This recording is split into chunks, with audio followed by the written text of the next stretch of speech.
Good evening and welcome to the second story of the book Classic Ghost Stories, published by Vintage. Tonight's rather long story is called At Chrighton Abbey, and it's by the author Mary Elizabeth Braddon, who I've not heard of. Mary Elizabeth Braddon was born in London in 1835. She was briefly an actress and published poems and stories in various periodicals before the publication of Lady Audley's Secret, 1862, won her great fame and popularity. She went on to write 74 books, mainly sensation fiction and supernatural tales, and she edited several successful magazines. She married a publisher in 1874 and had 6 children. Marrying in 1874 would have made her 39. And having 6 children in her 40s, that's incredible, but not surprising back then. Sadly, Mary Elizabeth Braddon died in Richmond in 1915. So the story. The Chritons were very great people in that part of the country where my childhood and youth were spent. To speak of Squire Chrighton was to speak of a power in that remote western region of England. Chrighton Abbey had belonged to the family ever since the reign of King Stephen. Stephen is King Stephen, of course, and there was a curious old wing and a cloistered quadrangle still remaining of the original edifice, and in excellent preservation. The rooms at this end of the house were low, and somewhat darksome and gloomy, it is true, but, though rarely used, they were perfectly habitable, and were of service on great occasions when the abbey was crowded with guests. The central portion of the abbey had been rebuilt in the reign of Elizabeth, that's Elizabeth I, and was of noble and palatial proportions. The southern wing, and a long music room with 8 tall narrow windows added on to it, were as modern as the time of Queen Anne. Altogether, the abbey was a very splendid mansion, and one of the chief glories of our country. All the land in Chrighton parish, and for a long way beyond its boundaries, belonged to the great squire. The parish church was within the park walls, and the living in the squire's gift. Not a very valuable benefice, but a useful thing to bestow upon a younger son's younger son, once in a way, or sometimes on a tutor or dependent of the wealthy house.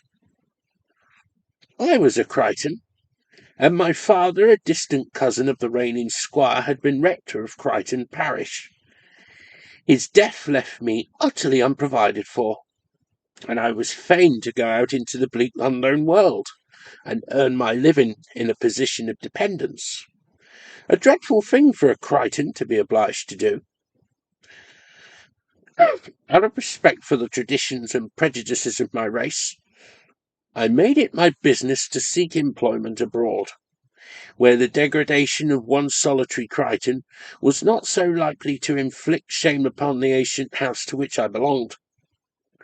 Happily for myself, I had been carefully educated, and had industriously cultivated the usual modern accomplishments in the calm retirement of the vicarage.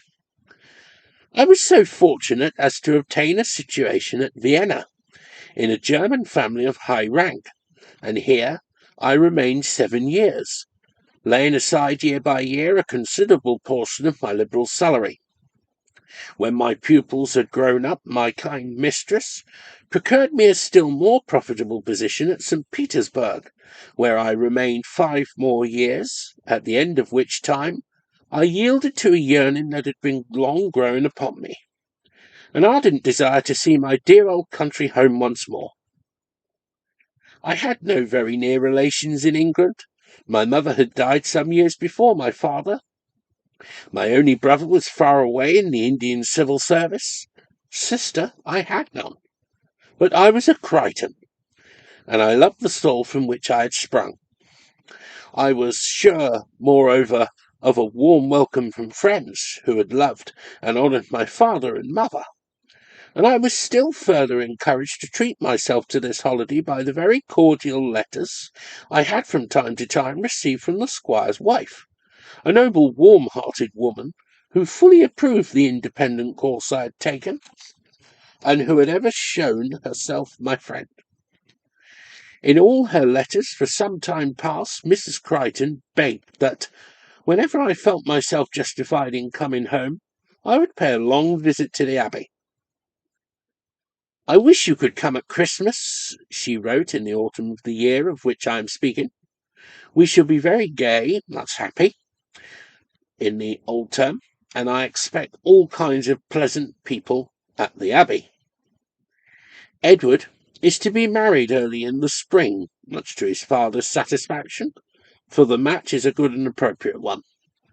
His fiancée is to be among our guests. She is a very beautiful girl, perhaps I should say handsome rather than beautiful. Julia Tremaine, one of the Tremaines of Old Court near Hazewell, a very old family, as I dare say you remember. She had several brothers and sisters, and will have little, perhaps nothing, from her father. But she has a considerable fortune left her by an aunt, and is thought quite an heiress in the country. Not, of course, that this latter fact had any influence with Edward. He fell in love with her at an assize ball in his usual impulsive fashion, and proposed to her in something less than a fortnight. It is, I hope and believe, a thorough love match on both sides." After this followed a cordial repetition of the invitation to myself. I was to go straight to the Abbey, where I went to England, and was to take up my abode there as long as ever I pleased. This letter decided me. The wish to look on the dear scenes of my happy childhood had grown almost into a pain. I was free to take a holiday, without detriment to my prospects. So, early in December, regardless of the bleak, dreary weather, I turned my face homewards and made the long journey from St. Petersburg to London, under the kind escort of Major Manson, a Queen's messenger, who was a friend of my late employer, the Baron Freudoff, and whose courtesy had been enlisted for me by that gentleman. I was 33 years of age. Youth was quite gone. Beauty I had never possessed, and I was content to think of myself as a confirmed old maid, a quiet spectator of life's great drama, disturbed by no feverish desire for an active part in the play. I had a disposition to which this kind of passive existence is easy.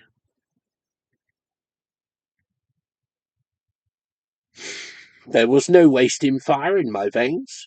Simple duties, rare and simple pleasures, filled up my sum of life. The dear ones who had given a special charm and brightness to my existence were gone. Nothing could recall them, and without them actual happiness seemed impossible to me. Everything had a subdued and neutral tint. Life at its best was calm and colourless, like a grey sunless day in early autumn, serene but joyless. The old Abbey was in its glory when I arrived there at about 9 o'clock on a clear starlit night. A light frost whitened the broad sweep of grass that stretched away from the long stone terrace in front of the house to a semicircle of grand old oaks and beeches. From the music room at the end of the southern wing to the heavily framed Gothic windows of the old rooms on the north, there shone one blaze of light. The scene reminded me of some weird palace in a German legend, and I half expected to see the lights fade out all in a moment, and the long stone facade wrapped in sudden darkness. The old butler, whom I remembered from my very infancy, and who did not seem to have grown a day older during my 12 years' exile, came out of the dining-room as the footman opened the hall door for me, and gave me cordial welcome. Nay, insisted upon helping to bring in my portmanteau with his own hands, an act of unusual condescension, the full force of which was felt by his subordinates. "It's a real treat to see your pleasant face once more, Miss Sarah," said this faithful retainer, as he assisted me to take off my travelling cloak and took my dressing-bag from my hand. "You look a trifle older than when you used to live at the vicarage 12 year ago. But you're looking uncommon well for all that, and Lord love your heart, miss, how pleased they all will be to see you. Missus told me with her own lips about your coming. You'd like to take off your bonnet before you go to the drawing-room, I dare say. The house is full of company. Call Mrs. Marjoram, James, will you?" The footman disappeared into the back regions, and presently reappeared with Mrs. Marjoram, a portly dame who, like Trufold the butler, had been a fixture at the Abbey in the time of the present squire's father. From her I received the same cordial greeting, and by her I was led off up staircases and along corridors, till I wondered where I was being taken. We arrived at last at a very comfortable room, a square tapes-tried chamber, with a low ceiling supported by a great oaken beam. The room looked cheery enough, with a bright fire roaring in the wide chimney, but it had a somewhat ancient aspect, which the superstitiously inclined might have associated with possible ghosts. I was fortunately of a matter-of-fact disposition, utterly sceptical upon the ghost subject, and the old-fashioned appearance of the room took my fancy. "We are in King Stephen's wing, are we not, Mrs. Marjoram?" I asked. "This room seems quite strange to me. I doubt if I have ever been in it before." "Very likely not, miss. Yes, this is the old wing. Your window looks out into the old stable-yard, where the kennel used to be in the time of our squire's grandfather, when the Abbey was even a finer place than it is now, I've heard say. We are so full of company this winter, you see, miss, that we are obliged to make use of all these rooms. You'll have no need to feel lonesome.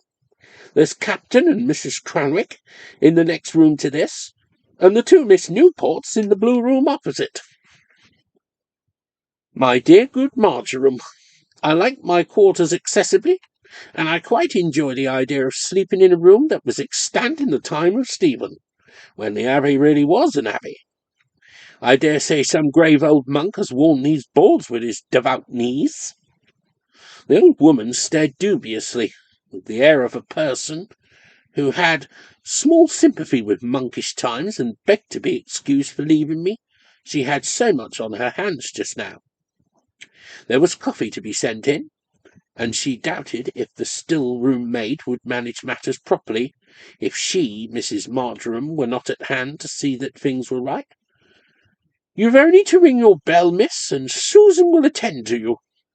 She's used to help waiting on our young ladies sometimes, and she's very handy. Missus has given particular orders that she should be always at your service. Mrs. Chrighton is very kind, but I assure you, Marjoram, I don't require the help of a maid once in a month. I am accustomed to do everything for myself. There, run along, Mrs. Marjoram, and see after your coffee, and I'll be down in the drawing-room in 10 minutes. Are there many people there, by the by?" "A good many. There's Miss Tremaine and her mamma and younger sister.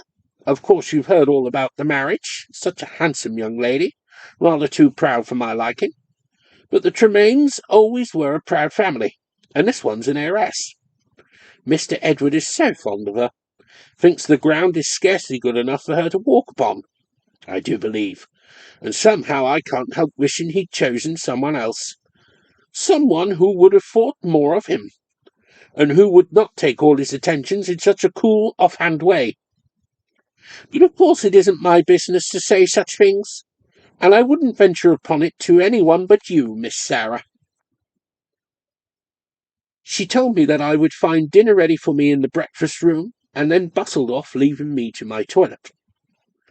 This ceremony I performed as rapidly as I could, admiring the perfect comfort of my chamber as I dressed.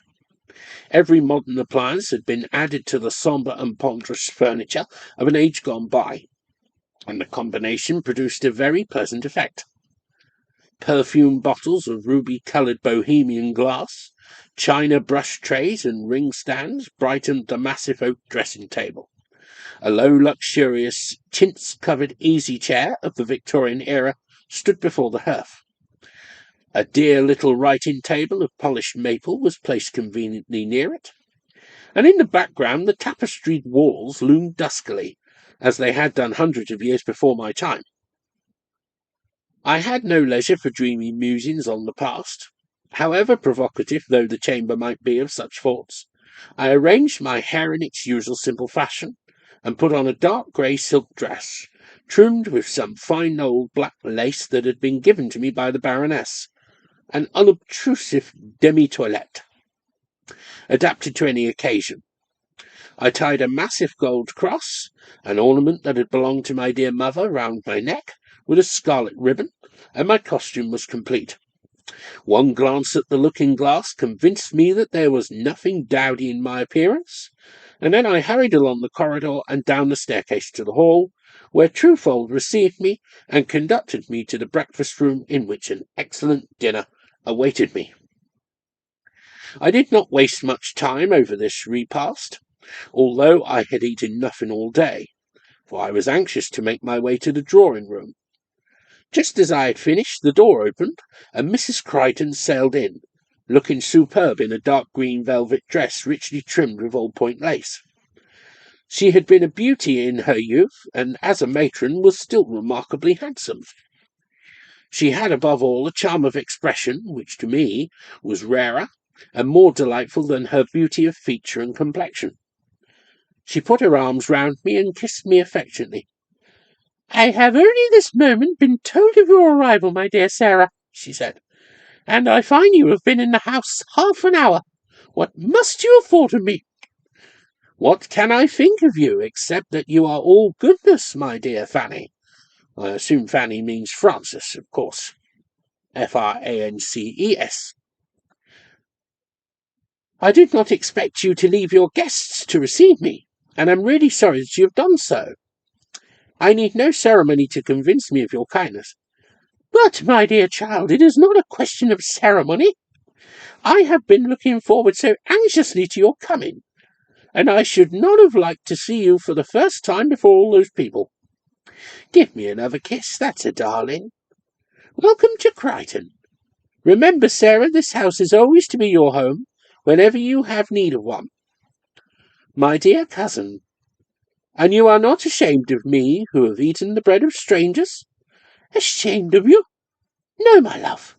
I admire your industry and spirit. And now come to the drawing-room.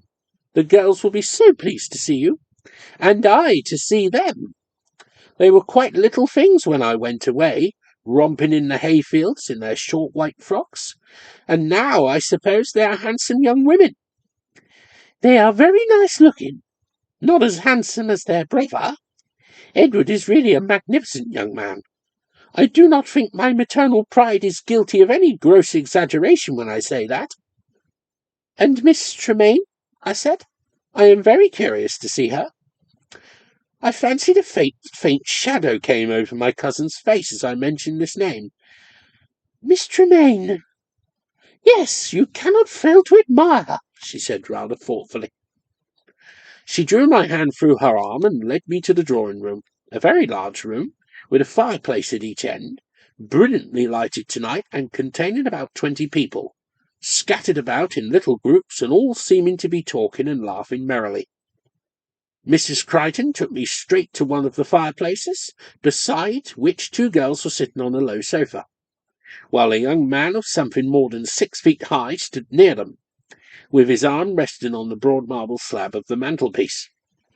A glance told me that this young man with the dark eyes and crisp waving brown hair was Edward Chrighton. His likeness to his mother was in itself enough to tell me who he was, but I remembered the boyish face and bright eyes which had so often looked up to mine in the days when the heir of the Abbey was one of the most juvenile scholars at Eton. The lady seated nearest Edward Chrighton attracted my chief attention, for I felt sure that this lady was Miss Tremaine. She was tall and slim, and carried her head and neck with a stately air, which struck me more than anything in that first glance. Yes, she was handsome, undeniably handsome, and my cousin had been right when she said I could not fail to admire. But to me the dazzlingly fair face with its perfect features, the marked aquiline nose, the short upper lip expressive of unmitigated pride, the full cold blue eyes, pencilled brows, and aureole of pale golden hair, were the very reverse of sympathetic. That Miss Tremaine must needs be universally admired, it was impossible to doubt, but I could not understand how any man could fall in love with such a woman. She was dressed in white muslin, and her only ornament was a superb diamond locket, heart-shaped, tied round her long white throat with a broad black ribbon. Her hair, of which she seemed to have a great quantity, was arranged in a massive coronet of plaits, which surmounted the small head as proudly as an imperial crown. To this young lady Mrs. Chrighton introduced me. "I have another cousin to present to you, Julia," she said, smiling. "Miss Sarah Chrighton, just arrived from St. Petersburg." "From St. Petersburg? What an awful journey! How do you do, Miss Chrighton? It was really very courageous of you to come so far. Did you travel alone?" "No. I had a companion as far as London, and a very kind one. I came on to the Abbey by myself." The young lady had given me her hand with rather a languid air, I thought. I saw the cold blue eyes surveying me curiously from head to foot, and it seemed to me as if I could read the condemnatory summing up, affront and a poor relation, in Miss Tremaine's face. I had not much time to think about her just now, for Edward Chrighton suddenly seized both my hands and gave me so hearty and loving a welcome that he almost brought the tears up from my heart into my eyes. Two pretty girls in blue crape came running forward from different parts of the room, and gaily saluted me as Cousin Sarah, and the three surrounded me in a little cluster, and assailed me with a string of questions, whether I remembered this, and whether I had forgotten that, the battle in the hayfield, the charity school tea party in the vicarage orchard, our picnics in Horsley Combe, our botanical and entomological excursions on Chorwell Common, and all the simple pleasures of their childhood and my youth. While this catechism was going on, Miss Tremaine watched us with a disdainful expression, which she evidently did not care to hide. "I should not have thought you capable of such Arcadian simplicity, Mr. Chrighton," she said at last. "Pray continue your recollections. These juvenile experiences are most interesting." "I don't expect you to be interested in them, Julia," Edward answered, with a tone that sounded rather too bitter for a lover. "I know what a contempt you have for trifling rustic pleasures. Were you ever a child yourself, I wonder, by the way? I don't believe you ever ran after a butterfly in your life." Her speech put an end to our talk of the past, somehow. I saw that Edward was vexed, and that all the pleasant memories of his boyhood had fled before that cold, scornful face. A young lady in pink, who had been sitting next Julia Tremaine, vacated the sofa, and Edward slipped into her place, and devoted himself for the rest of the evening to his betrothed.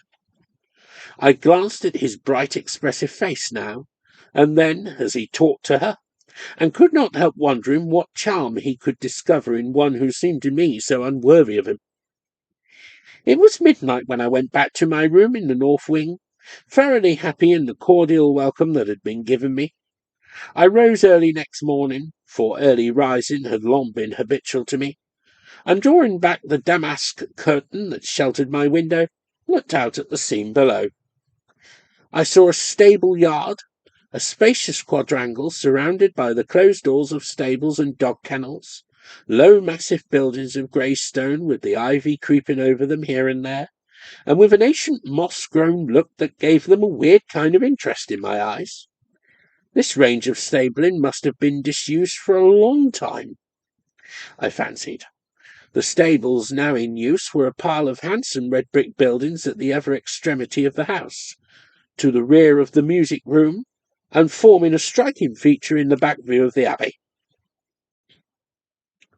I had often heard how the present squire's grandfather had kept a pack of hounds, which had been sold immediately after his death, and I knew that my cousin, the present Mr. Chrighton, had been more than once requested to follow his ancestor's good example, for there were no hounds now within 20 miles of the Abbey, though it was a fine country for fox hunting. George Chrighton, however, the reigning lord of the Abbey, was not a hunting man.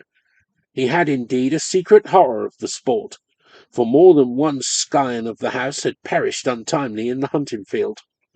The family had not been altogether a lucky one, in spite of its wealth and prosperity.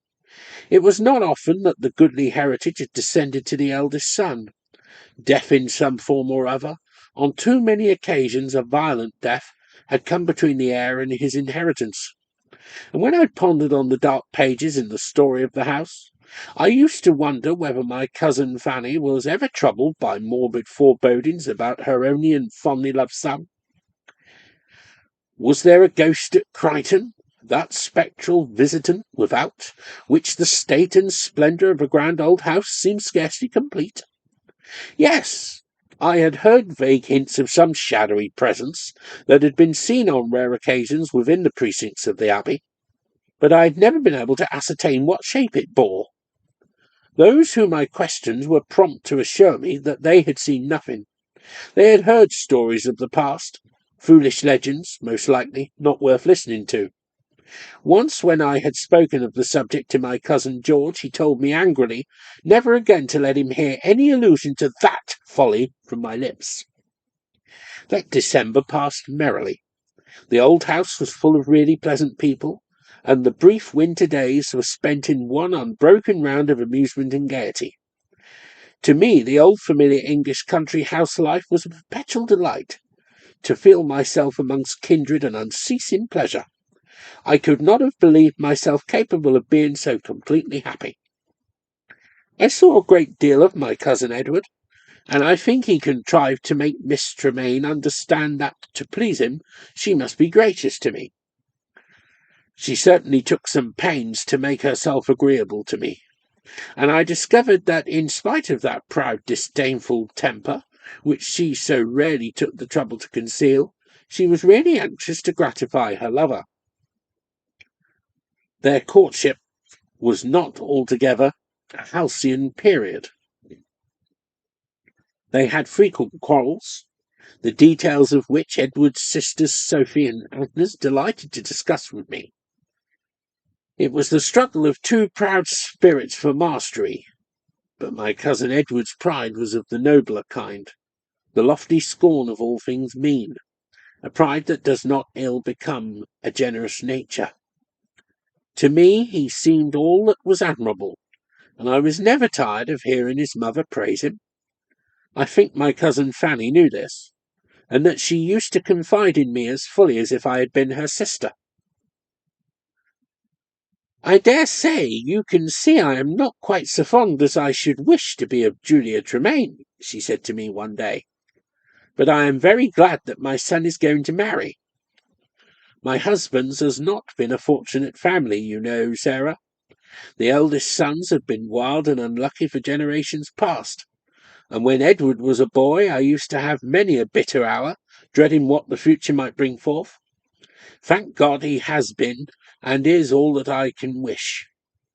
He has never given me an hour's anxiety by any act of his, yet I am not the less glad of his marriage. The heirs of Chrighton, who have come to an untimely end, have all died unmarried. There was Hugh Chrighton in the reign of George II, who was killed in a duel. John, who broke his back in the hunting field 30 years later. Theodore, shot accidentally by a schoolfellow at Eton. Jasper, whose yacht went down in the Mediterranean 40 years ago. An awful list, is it not, Sarah? I shall feel as if my son were safer somehow when he is married. It will seem as if he has escaped the ban that has fallen on so many of our house. He will have greater reason to be careful of his life when he is a married man." I agreed with Mrs. Chrighton, but could not help wishing that Edward had chosen any other woman than the cold, handsome Julia. I could not fancy his future life happy with such a mate. Christmas came by and by, a real old English Christmas. Frost and snow without, warmth and revelry within, skating on the great pond in the park, and sledging on the ice-bound highroads by day, private theatricals, charades, and amateur concerts by night. I was surprised to find that Miss Tremaine refused to take any active part in these evening amusements. She preferred to sit among the elders as a spectator, and had the air and bearing of a princess for whose diversion all our entertainments had been planned. She seemed to think that she fulfilled her mission by sitting still and looking handsome. No desire to show off appeared to enter her mind. Her intense pride left no room for vanity.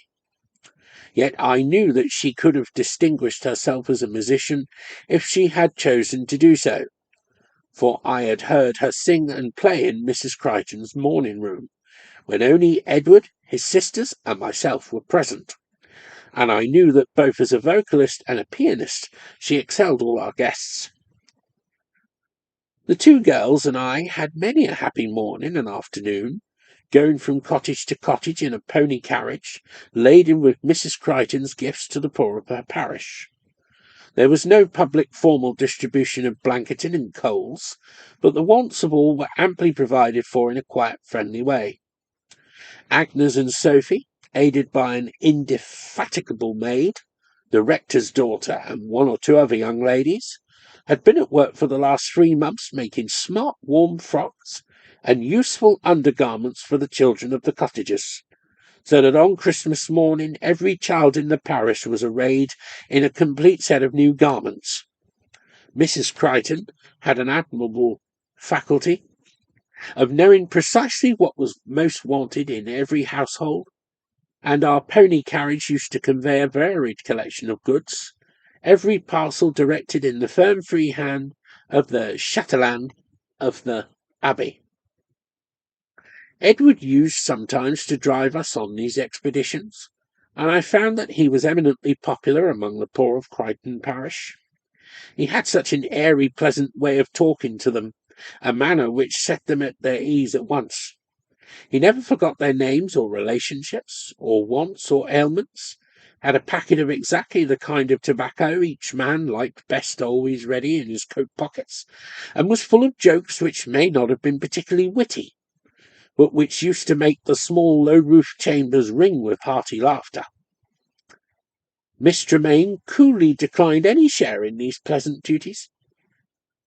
"I don't like poor people," she said. "I dare say it sounds very dreadful, but it's just as well to confess my iniquity at once. I never can get on with them, or they with me. I am not simpatica, I suppose, and then I cannot endure their stifling rooms. The close, faint odour of their houses gives me a fever, and again, what is the use of visiting them? It is only an inducement to them to become hypocrites. Surely it is better to arrange on a sheet of paper what it is just and fair for them to have, blankets and coals and groceries and money and wine and so on, and let them receive the things from some trustworthy servant. In that case there need be no cringing on one side and no endurance on the other." "But you see, Julia, there are some kinds of people to whom that sort of thing is not a question of endurance," Edward answers, his face flushing indignantly.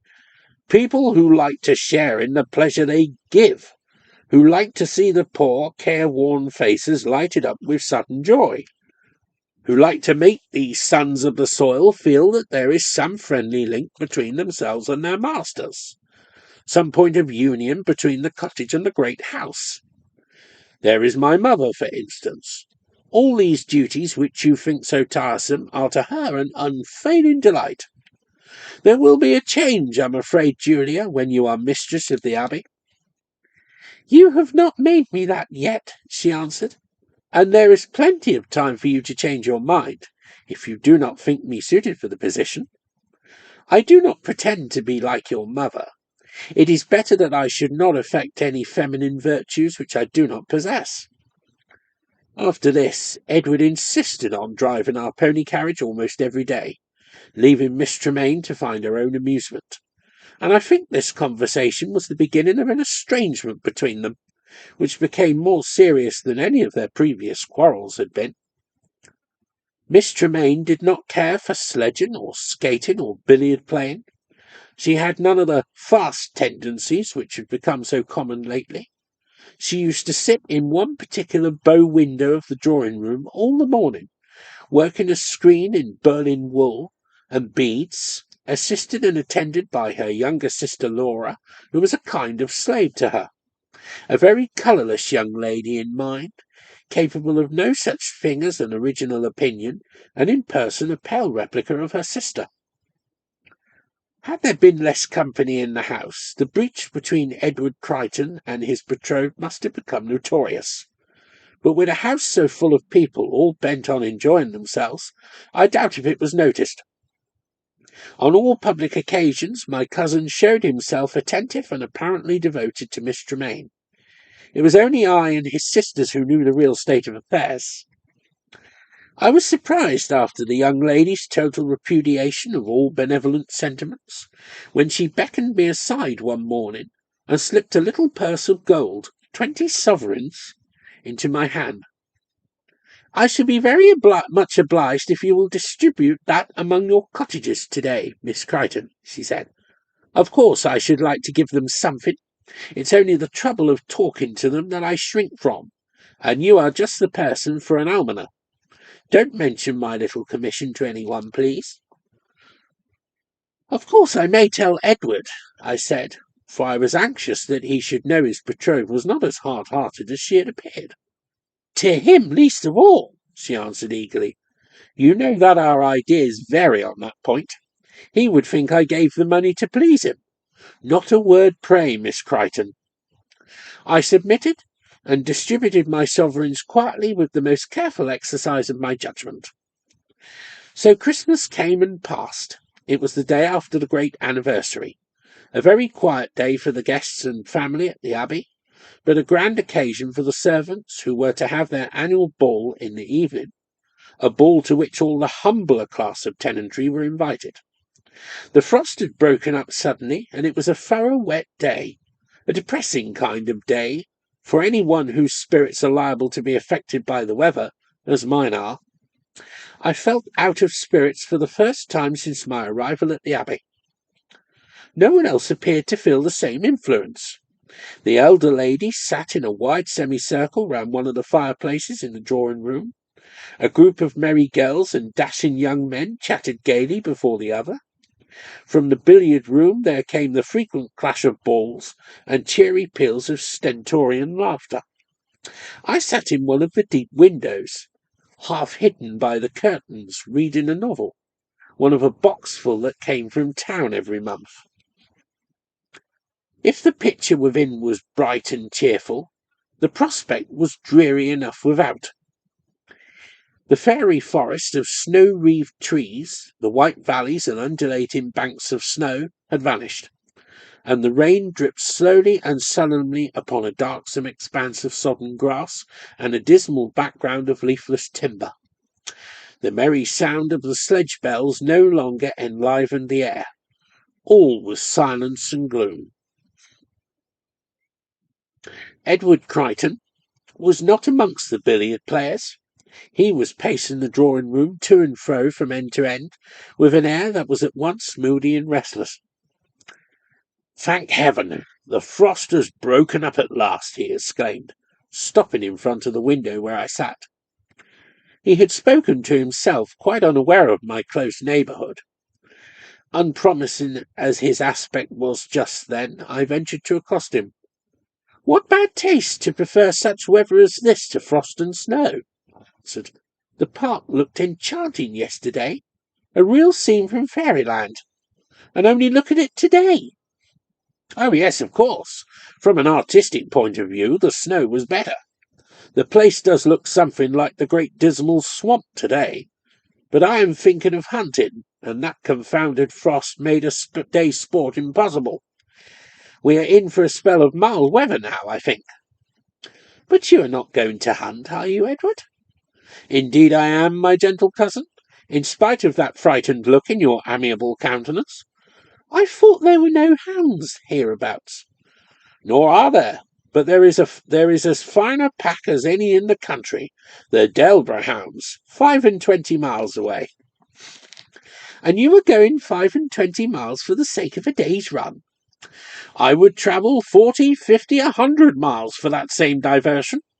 But I am not going for a single day this time. I am going over to Sir Francis Wycherley's place. Young Frank Wycherley and I were sworn chums at Christchurch for 3 or 4 days. I am due today, but I scarcely cared to travel by cross-country roads in such rain as this. However, if the floodgates of the sky are loosened for a new deluge, I must go tomorrow. What a headstrong young man! I exclaimed. And what will Miss Tremaine say to this desertion? I asked in a lower voice. Miss Tremaine can say whatever she pleases. She had it in her power to make me forget the pleasures of the chase, if she had chosen, though we had been in the heart of the shires, and the welkin ringing with the baying of hounds. Oh, I begin to understand. This hunting engagement is not of long standing. No. I began to find myself bored here a few days ago, and wrote to Frank to offer myself for 2 or 3 days at Wycherley. I received a most cordial answer by return, and am booked till the end of this week. You have not forgotten the ball on the 1st? Oh, no. To do that would be to vex my mother, and to offer a slight to our guests. I shall be here for the 1st, come what may. Come what may, so lightly spoken. The time came when I had bitter occasion to remember those words. I'm afraid you will vex your mother by going at all, I said. You know what a horror both she and your father have of hunting. A most uncountry gentleman-like aversion on my father's part, but he is a dear old bookworm, seldom happy out of his library. Yes, I admit they both have a dislike to hunting in the abstract, but they know I am a pretty good rider, and that it would need a bigger country than I shall find about Wycherley to floor me. You need not feel nervous, my dear Sarah. I am not going to give Papa and Mamma the smallest ground for uneasiness. You will take your own horses, I suppose? That goes without saying. No man who has cattle of his own cares to mount another man's horses. I shall take Pepperbox and the Druid. Pepperbox has a queer temper, I have heard your sisters say. My sisters expect a horse to be a kind of overgrown bar lamb. Everything splendid in horse-flesh and womankind is prone to that slight defect, an ugly temper. There is Miss Tremaine, for instance.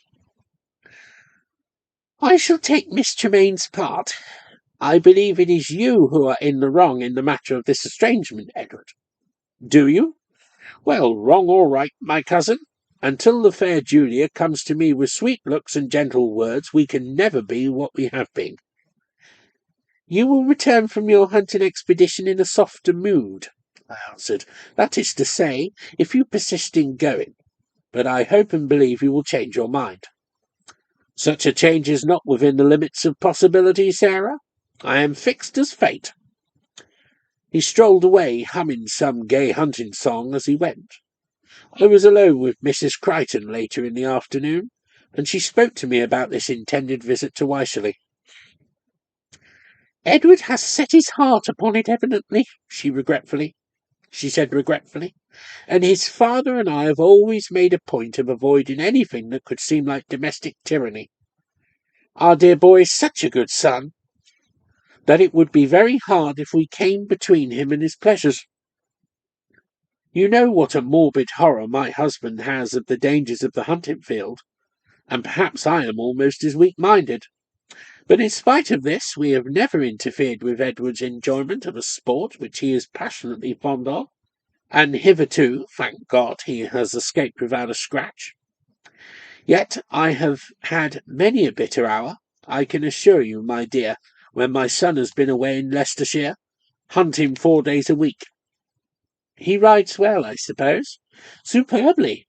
He has a great reputation among the sportsmen of our neighbourhood.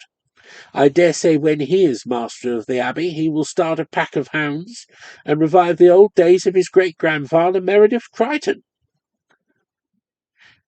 I fancy the hounds were kennelled in the stable yard below my bedroom window in those days, were they not, Fanny? Yes, Mrs. Chrighton answered gravely, and I wondered at the sudden shadow that fell upon her face.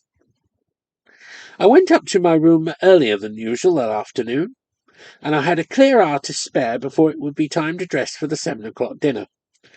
This leisure hour I intended to devote to letter writing, but on arriving in my room I found myself in a very idle frame of mind, and instead of opening my desk I seated myself in the low easy-chair before the fire and fell into a reverie. How long I had been sitting there I scarcely know. I had been half meditating, half dozing, mixing broken snatches of thought with brief glimpses of dreaming, when I was startled into wakefulness by a sound that was strange to me. It was a huntsman's horn, a few low plaintive notes on a huntsman's horn, notes which had a strange far-away sound that was more unearthly than anything my ears had ever heard. I thought of the music in Der Freischütz, but the weirdest snatch of melody Weber ever wrote had not so ghastly a sound as these few simple notes conveyed to my ear.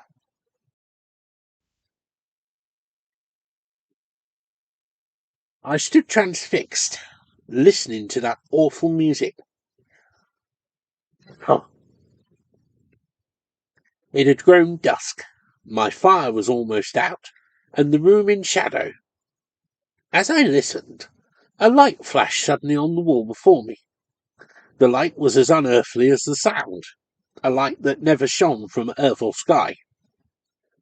I ran to the window, for this ghastly shimmer flashed through the window upon the opposite wall. The great gates of the stable yard were open, and men in scarlet coats were riding in, a pack of hounds crowding in before them, obedient to the huntsman's whip. The whole scene was dimly visible by the declining light of the winter evening, and the weird gleams of a lantern carried by one of the men. It was this lantern which had shone upon the tapestried wall. I saw the stable doors opened one after another, gentlemen and grooms alighting from their horses, the dogs driven into their kennel, the helpers hurrying to and fro, and that strange wan lantern light glimmering here and there in the gathering dusk. But there was no sound of horses' hoof, or of human voices, not one yelp or cry from the hounds. Since those faint far-away sounds of the horn had died out in the distance, the ghastly silence had been unbroken. I stood at my window quite calmly, and watched while the group of men and animals in the yard below noiselessly disappeared. There was nothing supernatural in the manner of their disappearance. The figures did not vanish or melt into empty air. One by one I saw the horses led into their separate quarters. One by one the redcoats strolled out of the gates, and the grooms departed, some one way, some another.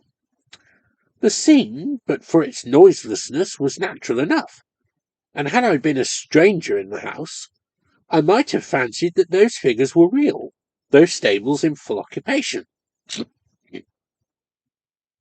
But I knew that stable yard, and all its range of buildings, to have been disused for more than half a century. Could I believe that, without an hour's warning, the long deserted quadrangle could be filled, the empty stalls tenanted? Had some hunting party from the neighbourhood sought shelter here, glad to escape the pitiless rain? That was not impossible, I thought. Sorry. I was an utter unbeliever in all ghostly things, ready to credit any possibility rather than suppose that I had been looking upon shadows. And yet the noiselessness, the awful sound of that horn, the strange, unearthly gleam of that lantern. Little superstitious as I might be, a cold sweat stood out upon my forehead, and I trembled in every limb. For some minutes I stood by the window statue-like, staring blankly into the empty quadrangle. Then I roused myself suddenly and ran softly downstairs by a back staircase leading to the servants' quarters, determined to solve the mystery somehow or other. The way to Mrs. Marjoram's room was familiar to me from old experience, and it was thither that I bent my steps, determined to ask the housekeeper the meaning of what I'd seen. I had a lurking conviction that it would be well for me not to mention that scene to any member of the family till I had taken counsel with someone who knew the secrets of Chrighton Abbey. I heard the sound of merry voices and laughter as I passed the kitchen and servants' hall. Men and maids were all busy in the pleasant labour of decorating their rooms for the evening's festival. They were putting the last touches to garlands of holly and laurel, ivy and fir, as I passed the open doors, and in both rooms I saw tables laid for a substantial tea. The housekeeper's room was in a retired nook at the end of a long passage. A charming old room, panelled with dark oak, and full of capacious cupboards which, in my childhood, I had looked upon as storehouses of inexhaustible treasures in the way of preserves and other confectionery. It was a shady old room, with a wide old-fashioned fireplace, cool in summer, when the hearth was adorned with a great jar of roses and lavender, and warm in winter, when the logs burnt merrily all day long. I opened the door softly and went in. Mrs. Marjoram was dozing in a high-backed armchair by the glowing hearth, dressed in her state gown of grey watered silk, and with a cap that was a perfect garden of roses. She opened her eyes as I approached her, and stared at me with a puzzled look for the first moment or so. "Why, is that you, Miss Sarah?" she exclaimed, "and looking as pale as a ghost, I can see, even by this firelight. Let me just light a candle, and then I'll get you some sal volatile. Sit down in my armchair, miss. Why, I declare you're all of a tremble." She put me into her easy-chair before I could resist, and lighted the 2 candles which stood ready upon her table, while I was trying to speak. My lips were dry, and it seemed at first as if my voice had gone. "Never mind the sal volatile, Marjoram," I said at last. "I'm not ill. I've been startled, that's all, and I've come to ask you for an explanation of the business that frightened me." "What business, Miss Sarah? You must have heard something of it yourself, surely. Didn't you hear a horn just now? A huntsman's horn?" "A horn? Oh, no, Miss Sarah. Whatever could have put such a fancy into your head?" I saw that Mrs. Marjoram's ruddy cheeks had suddenly lost their colour, that she was now almost as pale as I could have been myself. "It was no fancy," I said. "I heard the sound and saw the people. A hunting party had just taken shelter in the North Quadrangle. Dogs and horses and gentlemen and servants." "What were they like, Miss Sarah?" the housekeeper asked in a strange voice. "I can hardly tell you that. I could see that they wore red coats, and I could scarcely see more than that. Yes, I did get a glimpse of one of the gentlemen by the light of the lantern. A tall man with grey hair and whiskers, and a stoop in his shoulders. I noticed that he wore a short-waisted coat with a very high collar, a coat that looked 100 years old." "The old squire," muttered Mrs. Marjoram under her breath, and then turning to me, she said with a cheery, resolute air, "You've been dreaming, Miss Sarah, that's just what it is. You've dropped off in your chair before the fire and had a dream, that's it." "No, Marjoram, it was no dream. The horn woke me, and I stood at my window and saw the dogs and huntsmen come in. Do you know, Miss Sarah, that the gates of the North Quadrangle have been locked and barred for the last 40 years, and that no one ever goes in there except through the house?" "The gates may have been opened this evening to give shelter to strangers," I said. "Not when the only keys that will open them hang yonder in my cupboard, miss," said the housekeeper, pointing to a corner of the room. "But I tell you, Marjoram, these people came into the quadrangle. The horses and dogs are in the stables and kennels at this moment. I'll go and ask Mr. Chrighton or my cousin Fanny or Edward all about it, since you won't tell me the truth." I said this with a purpose, and it answered. Mrs. Marjoram caught me eagerly by the wrist. "No, miss, don't do that. For pity's sake, don't do that. Don't breathe a word to missus or master." "But why not?" "Because you've seen that which always brings misfortune and sorrow to this house, Miss Sarah. You've seen the dead." "What do you mean?" I gasped, awed in spite of myself. "I dare say you've heard say that there's been something seen at times at the Abbey. Many years apart, thank God, for it never came that trouble didn't come after it." "Yes," I answered hurriedly, but I could never get any one to tell me what it was that haunted this place. "No, miss. Those that know have kept the secret, but you have seen it all tonight. There's no use in trying to hide it from you any longer. You have seen the old squire, Meredith Chrighton, whose eldest son was killed by a fall in the hunting field, brought home dead one December night, an hour after his father and the rest of the party had come safe home to the Abbey. The old gentleman had missed his son in the field, but had thought nothing of that, fancying that Master John had had enough of the day's sport, and had turned his horse's head homewards. He was found by a labouring man, poor lad, lying in a ditch with his back broken, and his horse beside him staked. The old squire never held his head up after that day, and never rode to hounds again, though he was passionately fond of hunting. Dogs and horses were sold, and the North Quadrangle has been empty from that day." "How long is it since this kind of thing has been seen?" "A long time, miss. I was a slip of a girl when it last happened. It was in the winter time, this very night, the night Squire Meredith's son was killed, and the house was full of company, just as it is now. There was a wild young Oxford gentleman sleeping in your room at that time, and he saw the hunting party coming to the quadrangle. And what did he do but throw his window wide open and give them the view hallo as loud as ever he could. He had only arrived the day before, and knew nothing about the neighbourhood. So at dinner he began to ask where were his friends, the sportsmen, and to hope he should be allowed to have a run with the Abbey hounds next day. It was in the time of our master's father, and his lady at the head of the table turned as white as a sheet when she heard this talk. She had good reason, poor soul. Before the week was out, her husband was lying dead. He was struck with a fit of apoplexy, and never spoke or knew any one afterwards." "An awful coincidence," I said, "but it may have been only a coincidence. I've heard other stories, miss.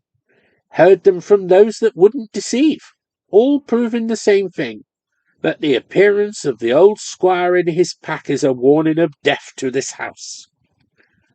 "I do not believe these things," I exclaimed. "I cannot believe them. Does Mr. Edward know anything about this?" "No, miss. His father and mother have been most careful that it should be kept from him." "I think he is too strong-minded to be much affected by the fact," I said. "And you'll not say anything about what you've seen to my master or my mistress, will you, Miss Sarah?" pleaded the faithful old servant.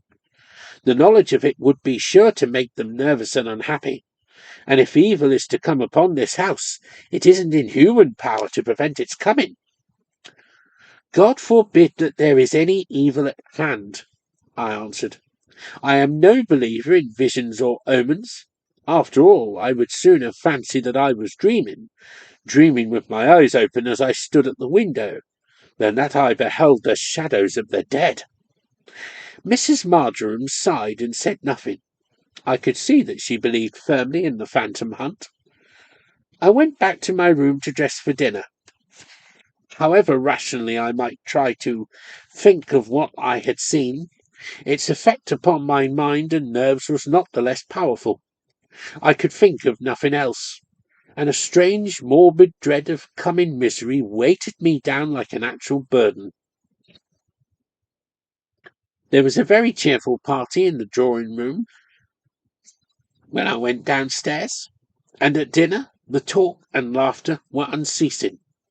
But I could see that my cousin Fanny's face was a little graver than usual, and I had no doubt she was thinking of her son's intended visit to Wycherley. At the thought of this, a sudden terror flashed upon me. How if the shadows I had seen that evening were ominous of danger to him, to Edward, the heir and only son of the house? My heart grew cold as I thought of this, and yet in the next moment I despised myself for such weakness. It is natural enough for an old servant to believe in such things, I said to myself, but for me, an educated woman of the world, preposterous folly. And yet from that moment I began to puzzle myself in the endeavour to devise some means by which Edward's journey might be prevented. Of my own influence I knew that I was powerless to hinder his departure by so much as an hour, but I fancied that Julia Tremaine could persuade him to any sacrifice of his inclination, if she could only humble her pride so far as to entreat it. I determined to appeal to her in the course of the evening. We were very merry all that evening. The servants and their guests danced in the great hall, while we sat in the gallery above, and in little groups upon the staircase, watching their diversions. I think this arrangement afforded excellent opportunities for flirtation, and that the younger members of our party made good use of their chances, with one exception. Edward Chrighton and his affianced contrived to keep far away from each other all the evening. While all was going on noisily in the hall below, I managed to get Miss Tremaine apart from the others in the embrasure of a painted window on the stairs, where there was a wide oaken seat. Seated here side by side, I described to her, under a promise of secrecy, the scene which I had witnessed that afternoon, and my conversation with Mrs. Marjoram. "Good gracious me, Miss Chrighton!" the young lady exclaimed, lifting her pencilled eyebrows with unconcealed disdain. "You don't mean to tell me that you believe in such nonsense? Ghosts and omens and old woman's folly like that?" "I assure you, Miss Tremaine, it is most difficult for me to believe in the supernatural," I answered earnestly, "but that which I saw this evening was something more than human. The thought of it has made me very unhappy, and I cannot help connecting it somehow with my cousin Edward's visit to Wycherley. If I had the power to prevent his going, I would do it at any cost, but I have not. You alone have influence enough for that. For heaven's sake, use it. Do anything to hinder his hunting with the Delborough hounds." "You would have me humiliate myself by asking him to forego his pleasure, and that after his conduct to me during the last week. I confess that he has done much to offend you, but you love him, Miss Tremaine, though you are too proud to let your love be seen. I am certain that you do love him. For pity's sake speak to him. Do not let him hazard his life, when a few words from you may prevent the danger." "I don't believe he would give up this visit to please me," she answered, "and I shall certainly not put it in his power to humiliate me by a refusal. Besides, all this fear of yours is such utter nonsense, as if nobody had ever hunted before. My brothers hunt 4 times a week every winter, and not one of them has ever been the worse for it yet." I did not give up the attempt lightly. I pleaded with this proud, obstinate girl for a long time, as long as I could induce her to listen to me, but it was all in vain. She stuck to her text. No one should persuade her to degrade herself by asking a favour of Edward Chrighton. He had chosen to hold himself aloof from her, and she would show him that she could live without him. When she left Chrighton Abbey, they would part as strangers. So the night closed, and at breakfast next morning I heard that Edward had started for Wycherley soon after daybreak. His absence made for me at least a sad blank in our circle. For one other also, I think, for Miss Tremaine's fair proud face was very pale, though she tried to seem gayer than usual, and exerted herself in quite an unaccustomed manner in her endeavour to be agreeable to everyone. The days passed slowly for me after my cousin's departure. There was a weight upon my mind, a vague anxiety which I struggled in vain to shake off. The house, full as it was of pleasant people, seemed to me to have become dull and dreary now that Edward was gone. The place where he had sat appeared always vacant to my eyes, though another filled it, and there was no gap on either side of the long dinner-table. Light-hearted young men still made the billiard-room resonant with their laughter. Merry girls flirted as gaily as ever, undisturbed in the smallest degree by the absence of the air of the house. Yet for me all was changed. A morbid fancy had taken complete possession of me. I found myself continually brooding over the housekeeper's words, those words which had told me that the shadows I had seen boded death and sorrow to the house of Chrighton.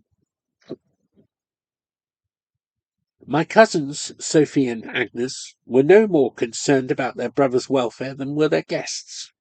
They were full of excitement about the New Year's ball, which was to be a very grand affair.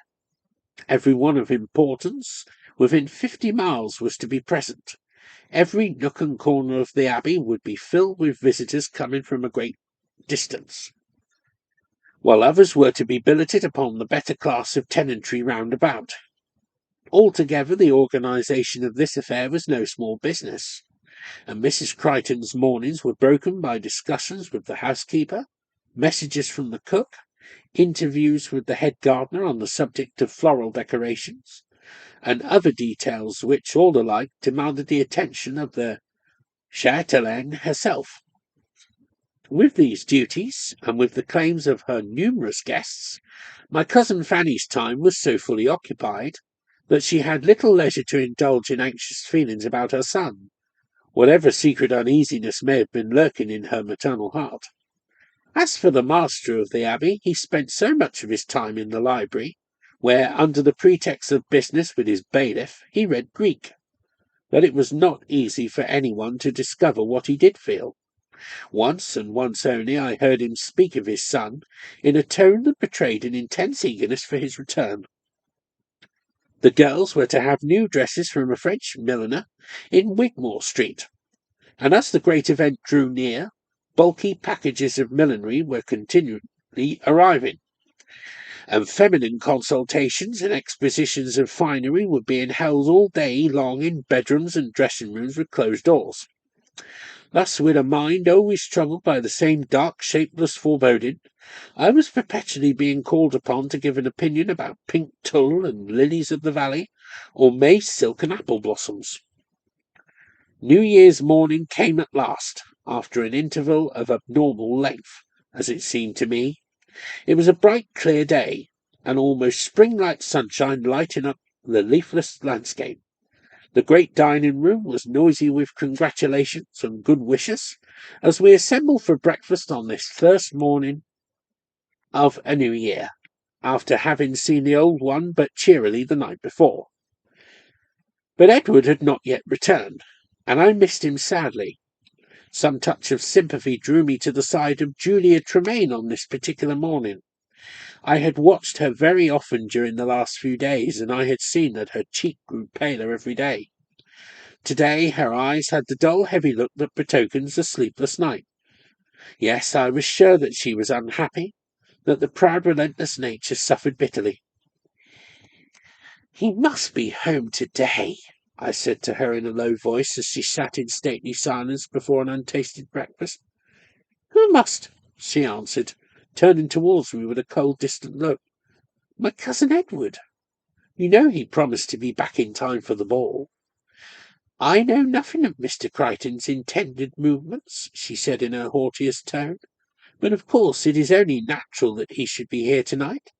He would scarcely care to insult half the county by his absence, however little he may value those now staying in his father's house. But you know that there is one here whom he does value better than any one else in the world, Miss Tremaine," I answered, anxious to soothe this proud girl. "I know nothing of the kind. But why do you speak so solemnly about his return? He will come, of course. There is no reason he should not come." She spoke in a rapid manner that was strange to her, and looked at me with a sharp inquiring glance that touched me somehow. It was so unlike herself. It revealed to me so keen an anxiety. "No, there is no reasonable cause for anything like uneasiness," I said. "But you remember what I told you the other night? That has preyed upon my mind, and it will be an unspeakable relief to me when I see my cousin safe at home." "I am sorry that you should indulge in such weakness, Miss Chrighton." That was all she said. When I saw her in the drawing-room after breakfast, she had established herself in a window that commanded a view of the long winding drive leading to the front of the Abbey. From this point she could not fail to see anyone approaching the house. She sat there all day. Everyone else was more or less busy with arrangements for the evening, or at any rate occupied with an appearance of business. But Julia Tremaine kept her place by the window, pleading a headache as an excuse for sitting still, with a book in her hand, all day, yet obstinately refusing to go to her room and lie down when her mother entreated her to do so. "You will be fit for nothing tonight, Julia," Mrs. Tremaine said almost angrily. "You have been looking ill for ever so long, and today you are as pale as a ghost." I knew that she was watching for him, and I pitied her with all my heart as the day wore itself out, and he did not come. We dined earlier than usual, played a game or two of billiards after dinner, made a tour of inspection through the bright rooms, lit with wax candles only, and odorous with exotics, and then came a long interregnum devoted to the arts and mysteries of the toilet, while maids flitted to and fro laden with frilled muslin petticoats from the laundry, and a faint smell of singed hair pervaded the corridors. At 10 o'clock the band were tuning their violins, and pretty girls and elegant-looking men were coming slowly down the broad oak staircase, as the roll of fast-coming wheels sounded louder without, and stentorian voices announced the best people in the county. I have no need to dwell upon the details of that evening's festival. It was very much like other balls, a brilliant success, a night of splendour and enchantment for those whose hearts were light, light and happy, and who could abandon themselves utterly to the pleasure of the moment. A far-away picture of fair faces and bright-hued dresses, a wearisome kaleidoscopic procession of form and colour for those whose minds were weighed down with the burden of a hidden care.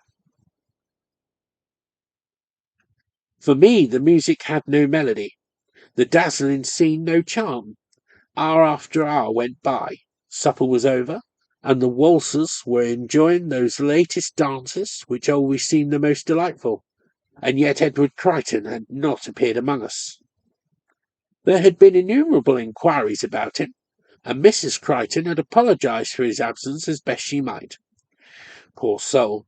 I well knew that his non-return was now a source of poignant anxiety to her, although she greeted all her guests with the same gracious smile, and was able to talk gaily and well upon every subject. Once, when she was sitting alone for a few minutes, watching the dancers, I saw the smile fade from her face, and a look of anguish come over it. I ventured to approach her at this moment, and never shall I forget the look which she turned towards me. "My son, Sarah," she said in a low voice. "Something has happened to my son." I did my best to comfort her, but my own heart was growing heavier and heavier, and my attempt was a very poor one. Julia Tremaine had danced a little at the beginning of the evening to keep up appearances, I believe in order that no one might suppose that she was distressed by her lover's absence, but after the first 2 or 3 dances she pronounced herself tired, and withdrew to a seat amongst the matrons. She was looking very lovely in spite of her extreme pallor, dressed in white tulle, a perfect cloud of airy puffings, and with a wreath of ivy leaves and diamonds crowning her pale golden hair. The night waned, the dancers were revolving in the last waltz, when I happened to look towards the doorway at the end of the room. I was startled by seeing a man standing there with his hat in his hand, not in evening costume, a man with a pale, anxious-looking face, peering cautiously into the room. My first thought was of evil, but in the next moment the man had disappeared, and I saw no more of him. I lingered by my cousin Fanny's side till the rooms were empty.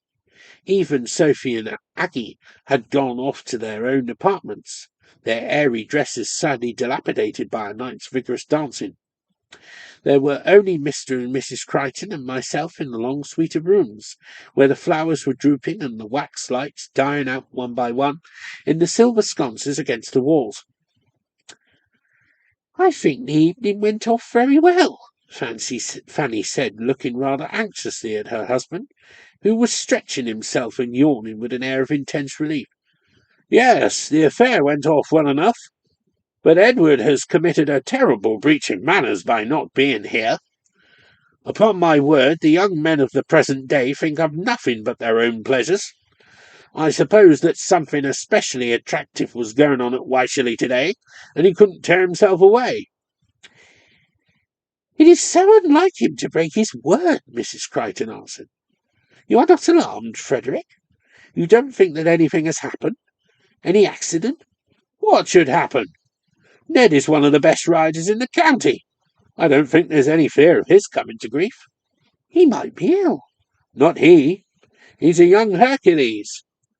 And if it were possible for him to be ill, which it is not, we should have had a message from Wycherley." The words were scarcely spoken when Truefold, the old butler, stood by his master's side with a solemn, anxious face. "There is a person who wishes to see you, sir," he said in a low voice. "Alone." Low as the words were, both Fanny and I, myself, heard them. "Someone from Wycherley?" she exclaimed. "Let him come here." "Madam, the person most particularly wished to see master alone. Shall I show him into the library, sir? The lights are not out there." "Then it is someone from Wycherley," said my cousin, seizing my wrist with a hand that was icy cold. "Didn't I tell you so, Sarah? Something has happened to my son. Let the person come here, Truefold, here. I insist upon it." The tone of command was quite strange in a wife who was always deferential to her husband, in a mistress who was ever gentle to her servants. "Let it be so, Truefold," said Mr. Chrighton. "Whatever ill news has come to us, we will hear together." He put his arm round his wife's waist. Both were pale as marble. Both stood in stony stillness, waiting for the blow that was to fall upon them. The stranger, the man I had seen in the doorway, came in. He was curate of Wycherley Church and chaplain to Sir Francis Wycherley, a grave, middle-aged man. He told what he had to tell with all kindness, with all the usual forms of consolation which Christianity and an experience of sorrow could suggest. Vain words wasted trouble. The blow must fall, and earthly consolation was unable to lighten it by a feather's weight. There had been a steeplechase at Wycherley, an amateur affair with gentlemen riders, on that bright New Year's Day, and Edward Chrighton had been persuaded to ride his favourite hunter, Pepperbox. There would be plenty of time for him to return to Chrighton after the races.